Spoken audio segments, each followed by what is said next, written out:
30 సంవత్సరాల వయసున్న విజయ్ యొక్క పూర్వీకుల ఇల్లు ఆంధ్రప్రదేశ్లోని వైజాగ్ సిటీకి దగ్గరలో ఉన్న ఒక చిన్న గ్రామమైన పాడేరులో ఉంది. కానీ చిన్నతనం నుండి విజయ్ వాళ్ళ నాన్న అతన్ని పాడేరు గ్రామం నుండి దూరంగా ఉంచేవాడు. అతను ఎప్పుడూ కూడా పాడేరు గ్రామంలో అడుగు పెట్టాలని అనుకోలేదు. కానీ విజయ్ జీవితంలో ఒక్కసారైనా పాడేరులో ఉన్న తన చుట్టాలింటిని చూడాలనుకున్నాడు. ఒకసారి ఎప్పుడైతే అతను తన బిజినెస్ ట్రిప్ కోసం ఆంధ్రప్రదేశ్ వెళ్ళాడో అప్పుడు అతను పాడేరు వరకు వెళ్తే బాగుంటుంది కదా అని అనుకున్నాడు. గూగుల్ మ్యాప్లో పాడేరుకు సంబంధించి ఎటువంటి రూటు కనిపించడం లేదు. కానీ విజయ్ అక్కడ చుట్టుపక్కల ఉన్నటువంటి వాళ్ళని దారడుగుతూ అక్కడికి చేరుకున్నాడు. అప్పుడు టైము సాయంత్రం 7 గంటలు మాత్రమే అవుతుంది. కానీ ఆ గ్రామం మొత్తం ఖాళీగా ఉంది.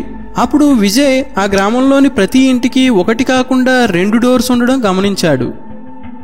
అందులో ఒకటి పెద్ద డోరు, మరొకటి చిన్న డోరు. ప్రతి ఇంటికి ఒక చిన్న డోర్ ఓపెన్ చేసి ఉంది. విజయ్ వాళ్ళ బాబాయ్ అదే గ్రామంలో వాళ్ళ పూర్వీకుల ఇంట్లో ఉంటున్నాడు. అందువల్ల అతను డైరెక్ట్గా వాళ్ళ ఇంటికి వెళ్ళాడు. అప్పుడు ఆ ఇంటికున్న పెద్ద డోరు క్లోజ్ చేసి ఉంది. దాన్ని ఎంత కొట్టినప్పటికీ ఎవరూ బయటికి రాలేదు. అప్పుడు విజయ్ వాళ్ళ ఇంటికున్న చిన్న డోర్ ద్వారా లోపలికి వెళ్ళాడు. అతను లోపలికి వెళ్ళిన తర్వాత ఆ డోర్ని కూడా లోపల నుండి క్లోజ్ చేశాడు. లోపలికి వెళ్ళిన తర్వాత అతను తన బాబాయిని కలిశాడు. అతన్ని చూసి అందరూ చాలా సంతోషపడ్డారు. వాళ్ళు లోపల ఉన్న రూమ్లో కూర్చొని మాట్లాడుతూ ఉన్నారు. అప్పుడే పాడేరు గ్రామంలో చాలా గట్టిగా గంటలు మోగుతున్న సౌండ్ వినబడింది. అప్పుడు విజయ్ వాళ్ళ బాబాయిని, ఈ టైంలో గంటలు ఎందుకు మోగుతున్నాయి, ఇంత తొందరగా ఈ గ్రామం ఇంత నిర్మానుష్యంగా ఎందుకు మారింది అని అడిగాడు. అప్పుడు వాళ్ళ బాబాయ్ పాడేరు గ్రామం పైన ఒక దెయ్యం శాపం ఉందని, దాని పేరు కాకుడా అని, ప్రతి మంగళవారం సాయంత్రం 7:15 అక్కడికి కాకుడా అనే ఒక దెయ్యం వస్తుందని, దానికోసం ఇంటికున్న చిన్న డోర్ని ఎప్పుడూ కూడా తెరిచే ఉంచాల్సి వస్తుంది. ఒకవేళ డోర్ తెరిచి లేకపోతే లోపల ఎవరైతే మగవాళ్ళు ఉంటారో వాళ్ళని కాకుడా శపిస్తుంది. దాంతో అతను ఒక అపవాదిగా మారుతాడు. ఆ రోజు నుండి అతని కౌంట్ డౌన్ స్టార్ట్ అవుతుంది. అంటే ఆ రోజు నుండి 13వ రోజున అతను చనిపోతాడని చెప్తాడు.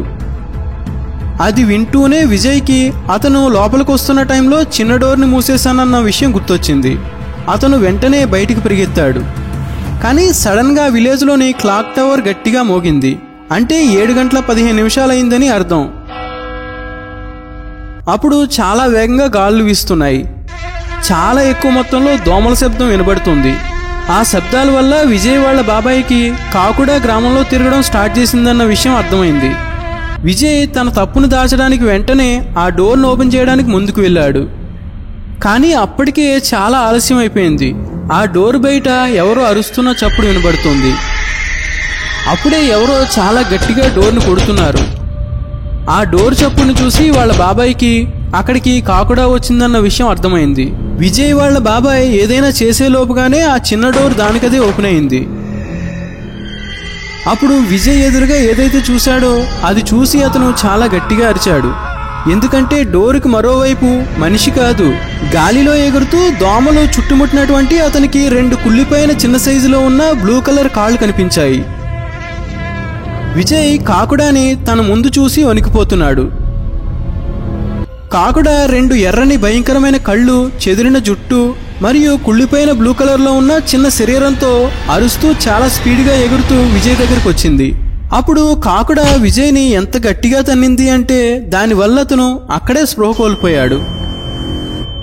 ఎప్పుడైతే విజయ్ కళ్ళు తెరిచాడో అప్పుడు గ్రామంలోని వాళ్ళందరూ విజయ్ చుట్టూ ఉన్నారు.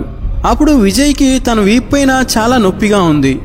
అతను తన వెనక్కి చేపెట్టి చూసుకుంటే అప్పుడు విజయ్కి అతని వీపు పైన ఒక పెద్ద గెడ్డలాంటి మూపురం ఉండడం చూశాడు.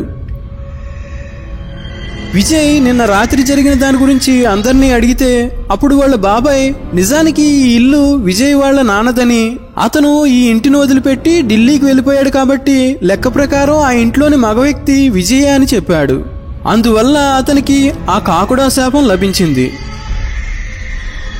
ఆ శాపం వల్ల 13 రోజుల్లో అతను చనిపోవడం ఖాయం. ఈ ఇన్సిడెంట్ తర్వాత పాడేరులో ఉన్న వాళ్ళు ఎవరూ కూడా అతనికి హెల్ప్ చేయడానికి రెడీగా లేరు. అప్పుడు విజయ్ ఏడుస్తూ తన బెస్ట్ ఫ్రెండ్ తనూజ్కి ఫోన్ చేశాడు. తనూజ్ విజయ్ చెప్పిన మాటలని విన్నాడు. అతను 2 రోజుల తర్వాత ఒక మంత్రగాడిని తీసుకుని పాడేరు గ్రామానికి వచ్చాడు. అక్కడికి వచ్చి అతనికి విజయ్ యొక్క పరిస్థితిని చూసి రోమాలు నిక్కబొడుచుకున్నాయి. విజయ్ శరీరం మొత్తం గాయాలున్నాయి. అతని వీపుపైనున్న మూపురం మరింతగా పెరిగిపోయింది. అతను వణుకుతూ ఆ కాకుడా నన్ను చంపేస్తుందని చెబుతున్నాడు. విజయ్ వాళ్ళ బాబాయ్ ఆ మంత్రగాడికి కాకుడా ఈ గ్రామంలోని ఒక పొలంలో ఉంటుందని, అది కూడా ఒక దిష్టిబొమ్మ రూపంలో ఉంటుందని చెప్పాడు. ఆ మంత్రగాడు ఆలస్యం చేయకుండా ఆ పొలంలోకి వెళ్ళాడు. అక్కడ అతను చేయాల్సిన పని స్టార్ట్ చేశాడు. అతను 2 రోజుల్లో ఆ కాకుడాని తన వశం చేసుకుంటానని మాటిచ్చాడు. అతను రాత్రింబవళ్ళు పూజ చేస్తూ ఉన్నాడు. కానీ విజయ్ యొక్క గాయాలు మాత్రం పెరుగుతూనే ఉన్నాయి. నెక్స్ట్ డే రాత్రి ఆ మంత్రగాడు విజయ్ని కూడా పొలంలో పూజ చేస్తున్న ప్లేస్కి రమ్మని చెప్పాడు. అప్పుడు అక్కడ అందరికీ కూడా బయట వేగంగా వీస్తున్న గాలి, అరుస్తున్నటువంటి సౌండ్, ఇంకా దోమల శబ్దం వినబడుతున్నాయి. సడన్గా పొలం మధ్యలో తయారు చేసిన ఆ దిష్టిబొమ్మ స్పీడ్గా కదులుతుంది. ఎవరైనా ఏదైనా చేసేలోపే ఆ దిష్టిబొమ్మ తన చేతులతో ఆ మంత్రగాడి గొంతు నొక్కింది. క్షణాల్లో అది అతన్ని అక్కడే చంపేసింది. అది చూసి తనూజ్ విజయ్ని తీసుకుని అక్కడి నుండి చాలా స్పీడ్గా పరిగెత్తాడు. అదంతా చూసి తనూజ్ చాలా భయపడ్డాడు. ఆలస్యం చేయకుండా విజయ్ని కారులో కూర్చోబెట్టి అక్కడి నుండి బయలుదేరాడు. అతను విజయ్ని ఎలాగైనా ఆ పాడేరు గ్రామం నుంచి బయటికి తీసుకెళ్లిపోవాలని అనుకున్నాడు. కారులో కూర్చొని అతను ఢిల్లీ వైపుకు వెళ్తున్నాడు. అతను ఆ విలేజ్ నుండి బయటికి వెళ్ళిపోతుండగా అప్పుడే చాలా వేగంగా గాలులు వీస్తున్నాయి. అప్పుడు వాళ్ళ కారు సడన్గా పాడైంది. ఒక్కసారిగా చాలా గట్టిగా శబ్దం చేస్తున్నటువంటి దోమలు వాళ్ళ కారుని చుట్టుముట్టాయి. వాళ్ళకి ఎవరో అరుస్తున్న శబ్దం వినపడింది. అప్పుడు వాళ్ళు కాకుడా సరిగ్గా వాళ్ళ కారుకు ముందు ఎగురుతూ ఉండడం చూశారు. తనూజ్ కార్ డోర్ను ఓపెన్ చేసి కాకుడా నుండి దూరంగా పారిపోతున్నాడు. కానీ కాకుడా అతని వెనక ఒక నీడలాగా అంటుకుపోయింది. అప్పుడు అతను ఆకాశంలో గాలిలో ఎగురుతూ ఉండడం విజయ్ చూశాడు. కాకుడా అతని వెనకే ఉంది. తనూజ్ గాలిలో ఎగురుతున్నాడు. చూస్తూ ఉండగానే తనూజ్ మెడ విరిగిపోయింది. అతను కింద పడి చనిపోయాడు.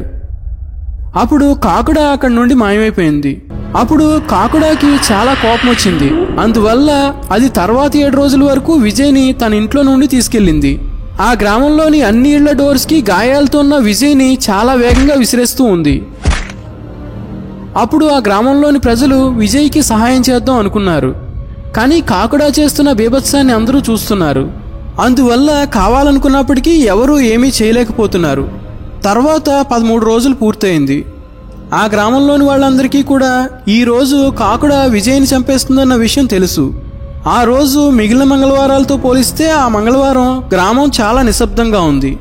సరిగ్గా 7:15 ఆ గ్రామంలోని క్లాక్ టవర్ మళ్లీ మోగింది. గ్రామంలోని ప్రతి డోర్ నుండి వేగంగా వీస్తున్నటువంటి గాలి మరియు దోమల యొక్క గుంపుతో పాటుగా కాకుడా బయలుదేరింది. కాసేపట్లోనే ఆ గ్రామంలోని వాళ్ళకి విజయ్ చనిపోతున్నటువంటి పెద్ద అరుపుని విని వాళ్ళ రోమాలు నిక్కబొడుచుకున్నాయి.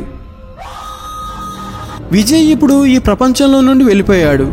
కాకుడా శాపం కారణంగా గ్రామంలోని మరో వ్యక్తి తన జీవితాన్ని కోల్పోయాడు.